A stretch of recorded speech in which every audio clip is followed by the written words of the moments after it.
Mga kalingap, welcome back to my YouTube channel. Grabe guys mga kalingap, parang nakakagulat itong mga nangyayari dito sa kalingap, no? Parang kalingap to kalingap at reactor to reactor na lang yung mga nagre-reaksyon, mga nag-aawayan, mga kalingap. Parang hindi na healthy, no? Parang nakakagulat, no? Lalo na po dito sa live ni Kuya Brooks na may sinabi po siya dito kay Birador, mga kalingap, no? At nabibigla ako kung bakit nung isang araw ay magkasama lamang sila, no? Sa lighthouse nagla-live, pero ngayon ay parang galit na po si Kuya Brooks dito kay Birador. Hindi ko po alam kung bakit ang nangyari sa kanila, mga kalingap.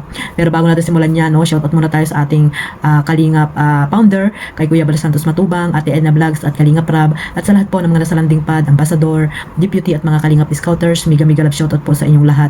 At syempre sa mga katulad ko po na reactor, no? Ako po reactor dito po sa Team Kalingap, sa Team Bios, Karipa, shoutout po sa inyong lahat. At ganoon na din po sa mga kapwa ko po OFW, no, na walang sawang sumusuporta po sa buong Team Kalingap. Ganoon din po sa yung nandiyan po sa Pilipinas, shoutout po. At syempre, doon sa mga sponsor na walang sawang sumusuporta po sa buong Team Kalingap. At ito nga guys, no, may nakuha tayong clip video po dito sa live ni Kuya Brooks. At ayan, pakinggan natin mga Kalingap kung ano yung mga sinasabi niya dito about po kay Birador, mga Kalingap. Sa lighthouse nakatira, doon natutulog. Walang ginawa, kundi matulog ng matulog. Yun ang sinasabi ko nga ba eh. Tama lang sinabi ko kay Pading, no? Na walang silbi. Walang silbing reactor ng Kalingap.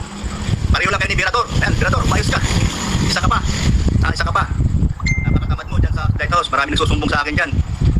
Kayo mga tamad-tamad sa lighthouse, umayos kayo. Maya naman kayo kay Kuya Bal. Maya naman kayo, umayos kayo. Birador, hindi kita binibiro, totoo sinasabi ko sa'yo.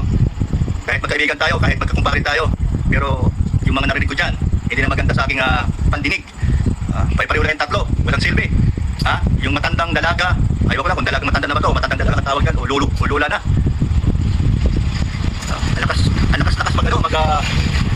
Ang lakas-lakas magsalita na sabi mag-ama, ano mga pinagsasabi, hindi naman totoo. Pakiramdam ko itong matanda, itong lulang ito nagpapalakas lang sa community.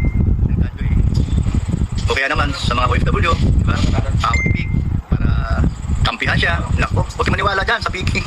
Yan, tutungkong Kalingap yan. Piki yan. Huwag kayo magpapaniwala dyan. Diba ito si Pakling, no?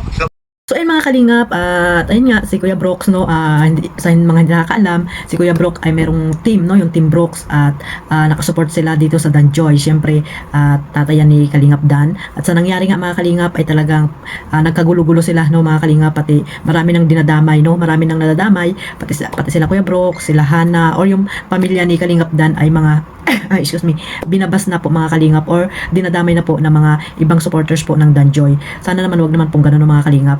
At ayun nga, no, sa sobrang siguro nilang galit, no, yung mga supporters ay pati lahat na lang dinadamay nila, mga Kalingap. At ayun, si Kuya Brooks ay tawag dito, parang ano siya, siyempre bilang isang ama, siyempre masakit din sa kanya kasi nga mga basher ni Kalingap Dan, 'di ba, kung ano-ano mga sinasabi dito sa kanyang anak kay Kalingap Dan. Kahit na po may nagawang pagkakamali, sana po ay unawain natin, mga Kalingap, no, wag po tayo masyadong maghusga po or magalit sa taong hindi naman po natin kilala ang tunay na pagkatao. At saka sabi ko nga, nobody's perfect, mga Kalingap.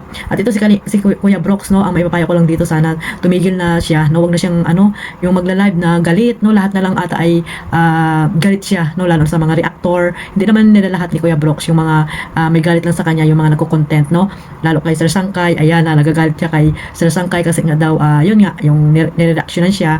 So ang masasabi ko lang, no, wag niyo nang patulan kasi alam naman natin na si Sir Sangkay ay ano din yan, no, alaskador din, no, ibig sabihin parang inaano ka, parang inaasar ka lang, mga Kalingap, pero hindi naman po yan talagang galit po sa iyo kasi kilala ko na rin naman si Sir Sangkay. At ayun, no, at nasa isang lang po tayo, team, no, sa isa Kalingap lang po tayo. Nakakaya naman na tayo ay magkakaaway, tayo ay maglalaban-laban dahil lamang sa dito sa paano yung mga issue na nangyari, mga Kalingap. So sana tumigil na yan, no. At ito, no, nadagdag pa ito si Birador, no, na yun nga sinabi ni Kuya Brooks dyan na tamad daw, parang wala din pakinabang, no, nandoon sa lighthouse, tamad at walang ginagawa.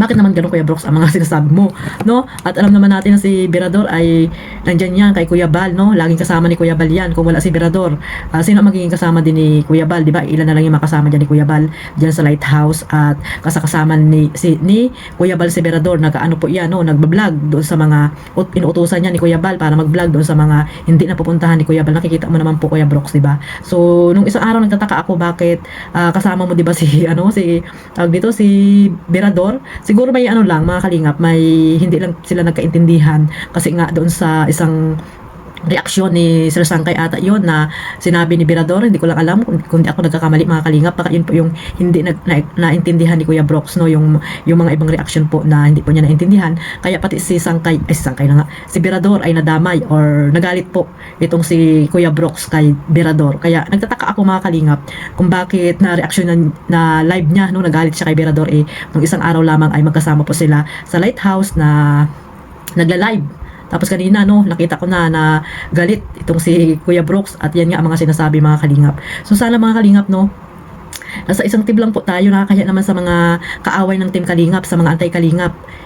Sasabihin nila tayo ay naglalabanan, di ba? Nakakahiya naman mga kalingap, no? Sana sila po yung ating anhin. Katulad yan si Salcido, kung ano-ano mga sinasabi dito kay Kalingap Rap.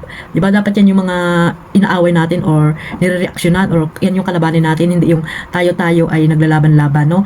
Mag-move on na po tayo mga kalingap sa nangyari po sa Danjoy, no? Sabi ko po nga, hindi natin hawak po yung mga puso at pagkatao po nila, lalo na po ni Kalingap Dan, kasi po yun po yung tinadhana para sa kanya, no? Kahit ano pong gawin natin, nakakasakit lang po tayo ng damdamin ng ibang tao, hindi naman natin sila kilala. Sana mag-ano na lang po tayo, manahimik na lang, no? Kay Kuya Brooks, sana tama na rin po, no, na wag na lang siyang para live kasi yun, kasalanan mo din Kuya Brooks kasi nga nireaksyonan ka rin nila kasi nga ano po yung mga sinasabi mo diyan, 'di ba? Alam nga namang hindi rin sila magsalita laban sa iyo, 'di ba mga kalingap? Kaya sana ang advice ko lang kay Kuya Brooks, no, alam ko naman na mabait talaga yan si Kuya Brooks din, at syempre po yan, kapatid ni Kuya Bal, no, nandiyan po yung respeto natin sa kanila, no. Sana ay na lang wag na lang magpara-live si Kuya Brooks ng galit, no. Lahat halos ay parang galit na siya mga kalingap dahil lamang sa nangyaring ito sa Danjoy. So magkaroon po kayo ng peace of mind, at sa kalagayan niyo po, alam ko na high blood din kayo, so mahirap po yung ganyang sitwasyon na magla-live kayo, parang galit kayo, ganun, mahirap po yan. So ingatan niyo po yung inyong kalusugan, no, dahil lamang sa mga ganyang usapin ay matag dito, magkakaproblema po kayo sa kalusugan nyo. So hayaan nyo na lang po, tigilan nyo na yung mag-live or mag-live man kayo, yung good vibes na lang, di ba? Diyan nyo po makikita kung ano yung mga supporters nyo, kung susuportahan pa rin kayo, di ba mga kalingap? Basta po tuloy-tuloy lang ang pagtulong po, dahil po pag-charity yung talagang inano nyo po dyan, pinasok nyo yung mga team blocks dyan, hayaan nyo na lang kung sino yung mga nambabasa inyo, di ba? At yung iba pong mga tag dito, supporters, sana mag-move on na rin po kayo, at tigilan nyo na rin po yung pambabas po dito kay Kalingap Dan, no? At yung iba dinadamay na rin yung girlfriend ni Kalingap Dan, wag naman pong ganoon mga kalingap, no? At hindi natin sila hawak, at hindi po natin sila tunay na kilala mga kalingap. Nasa isa po tayong community, dapat magkaisa po tayo, one family, one kalingap. Hindi po tayo nag-aaway-away, dapat tayo po yung nagdadamayan mga kalingap. So hanggang dito na lang po mga kalingap, nagabang ko lang po ito ng reaksyon dahil nga nagulat talaga ako kung bakit nagalit si Kuya Brooks dito kay Berador. Ay, pambihira Berador, patulog-tulog ka lang daw dyan, abay galaw-gala. Gumalaw-galaw ka dyan, mag-exercise ka, no? Yung mga sasakyan dyan, hugasan mo. Ay, nako, wag kang patulog-tulog dyan at pakain-kain lamang, ha? Joke lang, ayan. So, sana wala nang ganyan, no? Wala nang ganyan mga sinasabi kasi nakakasira din naman po yan, no? Mga kalingap. So, alam ko naman si Berador ay malaki po ang respeto niya kay Kuya Bal at kay Kuya Brooks. Hindi po yan magsasalita about po kay Kuya Brooks ng kung ano-ano. Ayan mga kalingap, alam natin na si Berador ay talagang malaki po ang respeto niya kila Kuya Bal. So hanggang dito na lang po. Maraming salamat po sa suporta sa aking maliit na YouTube channel, Kalingap Maymay. At syempre, huwag niyo pong kalimutan suportahan si Kuya Bal, no, ang ating ama ng Kalingap. God bless po sa lahat. Mabuhay po ang Team Kalingap. Bye-bye.